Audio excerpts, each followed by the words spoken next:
Iran की जंग अब अमेरिका और इजराइल के लिए तबाही और बर्बादी की जंग साबित हो चुकी है। अमेरिका अपनी नाक बचाने के लिए ईरान पर हमले के लिए तैयारी कर रहा है, अपने मिलिट्री अफसरों से ब्रीफिंग ले रहा है। जंग में कैसे ईरान को घुटनों पर लाया जाए, इस पर चर्चा हो रही है। यहां तक कि ईरान में जमीनी ऑपरेशन शुरू करने के लिए भी बातचीत हो रही है। पर बात सिर्फ यहीं तक नहीं है। ईरान का मसला अपनी जगह है, लेकिन ईरान जंग की वजह से लबनान में शुरू होने वाली जंग अब इजराइल के लिए सबसे बड़ा सरदर्द बनता जा रहा है। लबनान से इजराइल को मुंह तोड़ जवाब दिया जा रहा है। इजराइल के हमलों के जवाब में हिजबुल्लाह की तरफ से ऐसे ऐसे ड्रोन दागे जा रहे हैं जो इजराइल के फौजियों को सीधे कब्रिस्तान के दर्शन करा रहा है। अब तो ऐसे हालात हो गए हैं कि इजरायली अफसरों ने भी हिजबुल्लाह के ड्रोन के आगे हाथ खड़े कर लिए हैं और कह रहे हैं कि हमारे पास ऐसी कोई टेक्निक नहीं है जिसके दम पर हिजबुल्लाह के आने वाले ड्रोन को रोका जा सके। सलाम, नमस्ते, सत श्री अकाल। मैं हूं आपके साथ हर्षिता मिश्रा और आप देख रहे हैं टाइम्स मेल। इजराइल और अमेरिका के दरमियान 40 रोज तक चलने वाली जंग के बाद सीज़फायर लागू होते ही अमेरिका के सबसे बड़े प्रॉक्सी इजराइल को जंग फिर से जारी रखने का चुल लगा हुआ था। उसने तुरंत लेबनान पर हमले शुरू कर दिए और कहना शुरू कर दिया कि ईरान और अमेरिका के सीज़फायर से लेबनान की जंग का कोई लेना देना नहीं है। लेकिन जब हर तरफ से लेबनान के लिए आवाज उठने लगी और अमेरिका और इजराइल की मक्कारी का चुन चुनकर हिसाब लिया जाने लगा, तब अमेरिका ने बड़े ही चालाकी से इजराइल को सीज़फायर के लिए इशारा कर दिया। लेकिन यह इशारा सिर्फ दुनिया के नजर में दिखावे से ज्यादा कुछ भी नहीं था। लेबनान में अभी भी सीज़फायर है, लेकिन इजराइल हमला कर रहा है। आखिर ये कैसा सीज़फायर? जब हमले रुक जाने चाहिए, कोई भी फायर नहीं करेगा, लेकिन इजराइल खुद को हमले करने के लिए आजाद समझता है। उसकी डिमांड ही यही है कि लेबनान की तरफ से कोई फायर नहीं होगा, पर हमें लेबनान पर हमले का पूरा हक रहेगा। मतलब बाप का राज है, सिर पर अमेरिका का हाथ है, कंधे पर एप्स्टीन के कारनामे हैं, तो इजराइल कुछ भी करने के लिए खुद को आजाद समझता है। पर साहब, ये दुनिया बहुत बड़ी है, यहां एक से एक चालाक भरे पड़े हैं। इजरायलियों के माथे पर चालाक का ठप्पा नहीं है, वरना दुनिया भर में आज जलील और रुस्वा ना हो रहे होते। लेबनान में ईसाइयों के गांवों पर हमला किया, जीसस क्राइस्ट की मूर्ति को तहस नहस किया, सोलर पैनल को बर्बाद किया, लेबनान के रिहायशी इलाकों पर हमला किया और इजराइल सोचता है कि हमसे बड़ा जंग बहादुर कोई हो नहीं सकता। जबकि उसकी हालत इतनी पतली है कि अगर 2 मिनट के लिए भी अमेरिका ने मुंह फेर लिया तो इनके वजीर आजम यानी war criminal Benjamin Netanyahu pant में पेशाब कर देगा। वैसे भी नेतन्याहू को प्रोस्टेट कैंसर है। एक तो ऐसे नेतन्याहू को टट्टी पेशाब करने में तकलीफ होती है, ऊपर से हिजबुल्लाह ने जब जवाब देना शुरू किया तो जो थोड़ा बहुत रफाए हाजत हो रहा था, शायद वो भी रुक चुका है। नेतन्याहू के मिलिट्री अफसर हिजबुल्लाह के ड्रोन को रोकने में इस हद तक नाकाम हो चुके हैं कि उन्हें समझ में नहीं आ रहा कि एप्स्टीन की तड़पती आत्मा को खुश करके हिजबुल्लाह के ड्रोन को रोका जाए, या डोनाल्ड ट्रंप की आरती उतार कर हिजबुल्लाह के ड्रोन को रोका जाए, या फिर बछड़े की इबादत करके हिजबुल्लाह के ड्रोन को रोका जाए। मतलब कोई तो हो जो हिजबुल्लाह के ड्रोन को रोक सके। हालत यह हो गई है, 1 मई की तारीख इजराइल के लिए बड़ा ही काला दिन साबित हुआ। नॉर्दर्न इजराइल में बकायदा गोला बारूद ले जा रही एक मिलिट्री गाड़ी पर ही हिजबुल्लाह ने ड्रोन से हमला कर दिया। यह हमला इतना खतरनाक था कि 12 फौजी जख्मी हो गए। कितने मारे गए, इस बारे में इजराइल कुछ दिन गुजर जाने के बाद तो ही बताएगा।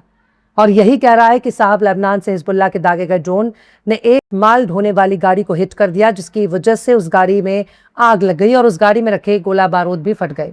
आप सोच कर बताइए कि जिस गाड़ी में दागे जाने वाले गोला बारूद रखे हुए थे, अगर उस गाड़ी को हिजबुल्लाह के ड्रोन ने हिट कर दिया, उस गाड़ी के परखच्चे उड़ गए, तोप के गोले फट गए, पूरा गाड़ी जलकर खाक हो गई। और इतना सब कुछ होने के बाद अगर नेतन्याहू की फौज कह रही है कि साहब हमारे तो सिर्फ 2 ही फौजी जख्मी हुए हैं, वो भी बहुत मामूली तौर पर जख्मी हुए हैं, तो इसे कितना सच माना जाएगा? जबकि Israeli media outlet Times of Israel ही अपने खबरों के जरिए उसके झूठ को बेनकाब कर रही है। पर सवाल तो यही है, आखिर दुनिया का इतना ताकतवर मुल्क जो बड़े बड़े ड्रोन को रोकने के लिए जाना जाता है, बड़े बड़े मिसाइल हमलों को रोक सकता है, बड़े बड़े बैलिस्टिक और हाइपरसोनिक मिसाइलों को रोक सकता है, तो हिजबुल्लाह के मामूली से ड्रोन को क्यों नहीं रोक सकता? वो ड्रोन कोई मिसाइल तो है नहीं, पड़ोस से दागा गया है और इजराइल की फौज को बड़ी आसानी से निशाना बना देता है। तो आखिर इजराइल की फौज किस बात की काबिलियत पेश करती है? कहती है कि हम तो बड़ी प्रोफेशनल फोर्स है। ये कितने बड़े प्रोफेशनल हैं, इनकी पोल पट्टी खुल चुकी है। गजा से लेकर लेबनान तक उनकी हरकतों को दुनिया बहुत ही गिरी हुई निगाहों से देख रही है और ये अपने आप को प्रोफेशनल फौज कहते हैं। हालत यह है कि इजराइल की फौज इस बात की जांच कर रही है कि ड्रोन कहीं फाइबर ऑप्टिक केबल के जरिए ऑपरेट तो नहीं हो रहा, क्योंकि इलेक्ट्रॉनिक जेमिंग के जरिए इसे रोका नहीं जा सका है। लिहाजा इजराइल की फौज बहुत कंफ्यूज हो गई है। वो भी सोच रही है कि हिजबुल्लाह का ड्रोन अगर नहीं रोक पा रहे तो ईरान के खतरनाक ड्रोन को कैसे रोका जाएगा, क्योंकि हिजबुल्लाह को हथियार देने वाला, मिलिट्री सपोर्ट देने वाला, उनको ट्रेनिंग देने वाला खुद अमेरिका का कट्टर दुश्मन ईरान ही है। इजराइल को काफी हद तक इस बात का यकीन है कि हाल के हफ्तों में हिजबुल्लाह के जरिए साउथ लेबनान में इजरायली फौजियों पर हमले में बार बार फाइबर ऑप्टिक केबल से ऑपरेट होने वाले ड्रोन का इस्तेमाल किया जा रहा है। पर बात सिर्फ यहीं तक नहीं है।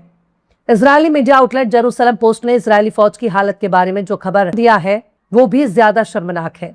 जेरूसलम पोस्ट ने बताया कि आईडीएफ ने कबूल कर लिया है कि उसके पास हिजबुल्लाह के एफपीवी ड्रोन हमलों को रोकने का कोई जादुई तरीका नहीं है। बाकायदा इजरायली एयरफोर्स ने कहा है कि हिजबुल्लाह के फर्स्ट पर्सन व्यू यानी एफपीवी ड्रोन को पूरी तरह से रोकने का उनके पास कोई जादुई तरीका नहीं है। ये ड्रोन ऐसी टेक्निक और मैनुअल तरीके से ऑपरेट किया जा रहा है जिससे उन्हें रोकना बहुत ही मुश्किल हो रहा है और उन्हें रोकना काफी ज्यादा खतरनाक भी हो चुका है। दरअसल लेबनान में इजरायली फौज झाल मंजीरा लेकर गई थी, खूब ढोल ताशे बजा रही थी, सोच रही थी कि हम तो लेबनान की जमीन को कब्जा कर रहे हैं, हम तो ग्रेटर इजराइल बना रहे हैं। लेकिन ग्रेटर इजराइल को जूते की नोक पर उछालने के लिए हिजबुल्लाह ने बड़े ही खतरनाक ड्रोन दागने शुरू कर दिए, जिसके नतीजे में इजराइल के कई फौजी मारे गए और कितने तो अभी ऐसे हैं जो बुरी तरह से जख्मी हैं और अपनी बारी का इंतजार कर रहे हैं कि कब उन्हें इजरायली कब्रिस्तानों के दर्शन होंगे, कब प्राण पखेरु होंगे। आईडीएफ के जराये के हवाले से बताया कि मंगल को पहले ही कबूल कर लिया गया था कि फौज के पास अभी तक एफपीवी हमलों का कोई जवाब नहीं है। आमतौर पर उसने 2023 से एंटी ड्रोन सिक्योरिटी में सुधार किया। एयरफोर्स ने कहा कि खास तौर पर एफपीवी ड्रोन से बचाव के लिए नई जंगी हिकमत अमली पर कड़ी मेहनत कर रहे हैं। इसके अलावा एयरफोर्स ने कहा कि तकरीबन 2 हफ्ते पहले कुछ नए टेस्ट किए गए थे जिसके जरिए इस मसले से निपटा जा सके। हालांकि इन तमाम बातों के बावजूद इजराइल के एयरफोर्स ने कबूल किया है कि अभी के लिए तो नई हिकमत अमली के साथ हिजबुल्लाह के ड्रोन हमले को रोका नहीं जा सकता। एक ड्रोन के खतरे को एक बार में आसानी से खत्म नहीं किया जा सकेगा।